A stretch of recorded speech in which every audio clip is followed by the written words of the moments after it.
वर्धा जिल्ह्यातील देवळीलगत असलेल्या इसापूर येथे गौंडी बांधकाम मजुरांना किचन सेट वाटप दरम्यान झालेल्या चेंगराचेंगरी प्रकरणाची व स्टार महाराष्ट्र न्यूजने प्रकाशित केलेल्या बातमीची दखल घेण्यात आली आहे। देवळी पुलगाव मतदारसंघातील विधानसभा प्रमुख राजेशजी बकाणे यांनी स्टार महाराष्ट्र न्यूजने प्रकाशित केलेल्या बातमीची दखल घेऊन मुंबई येथे उपमुख्यमंत्री देवेंद्र फडणवीस यांच्याकडे या कंत्राटदाराची व या संबंधित येणाऱ्या सर्व अधिकाऱ्यांच्या चौकशीची मागणी करून मोठ्यात मोठी कारवाई करण्याची तक्रार देखील करण्यात आली आहे। याच अनुषंगाने आमच्या प्रतिनिधींनी त्यांच्याशी भ्रमणध्वनीवरून संपर्क साधला असता जाणून घेऊया काय म्हणाले राजेश बकाणे। हा आज देवळी येथे जे चेंगराचेंगरी झालेली आहे गवंडी बांधकाम मजुरांसोबत 5 ते 7 हजार या ठिकाणी महिला होत्या, त्यात काही महिलांना अटॅक देखील आला आहे। हा आपल्या मतदारसंघातला विषय आहे, तर नेमकं यावर काय सांगाल?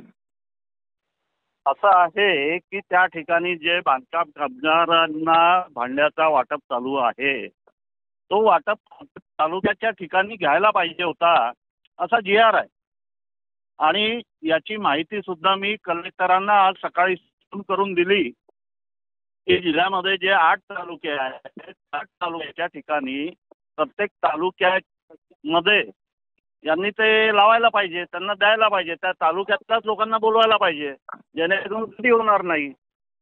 वास्तविक पाहता तो GR धाब्यावर बसून मी आता मुंबईला आहे, मी फडणवीस साहेबांच्या कानावर सुद्धा हा विषय टाकतोय आणि संबंधित ठेकेदारावर कारवाईची मागणी सुद्धा मी करतोय। संबंधित कॉन्ट्रॅक्टदार आणि त्या ठिकाणी काही कमिशन एजंट लोक पैसे घेऊन त्या मजुरांची दिशाभूल करत आहे आणि कॉन्ट्रॅक्टरनी पूर्ण जिल्ह्यातील लोक बोलवले, त्यांच्यावर काही कारवाई होणार आहे का?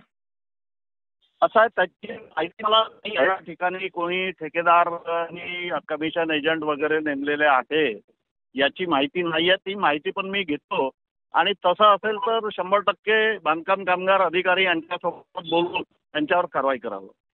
धन्यवाद सर।